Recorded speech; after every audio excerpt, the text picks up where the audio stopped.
I'm not sure if you saw it, but there was a recent update video for Subnautica 2, and it makes me wonder why so many indie sequels from the golden era are turning out kind of mid. Between 2014 and 2018, we got some bangers. We got Kerbal Space Program, we got Payday 2, Slime Rancher were all instant classics that made us fall in love with video games. Some of these games like Cities Skylines and Planet Coaster actually killed AAA franchises like SimCity and Roller Coaster Tycoon. But then the sequels starting to roll in, and they sucked. City Skylines 2 was a stuttering broken mess with even worse paid DLC. Kerbal Space Program 2, I believe there's still Kerbals in orbit, wondering where the developers went. And Payday 3, if you could call an indie, has all the thrill of robbing a bank.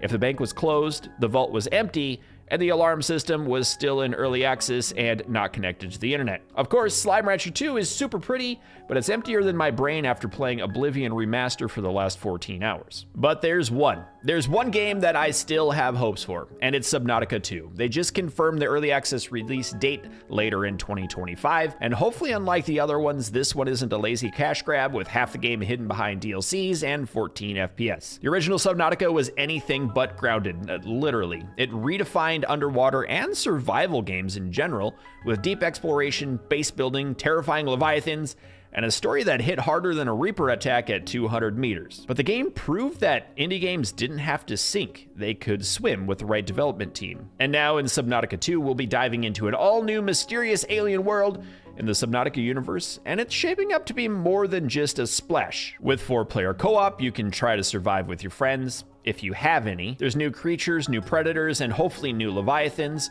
upgraded base building with shared resources between players, and crafting items like submersible tools and bases that are all new to the universe as well. I just really hope this one doesn't go wrong. We've been drowning with bad sequels. I hope Subnautica 2 is still eerie, still immersive, and with new terrifying creatures hiding in the deep dark, it should be good. The base building was my favorite part of the original game, and with new base structures, I hope the developers get it right. So let's just hope after years of half-baked sequels, maybe Subnautica 2 is finally the indie follow-up that doesn't crash and burn on re-entry. So my question for you is, what would you like to see in Subnautica 2?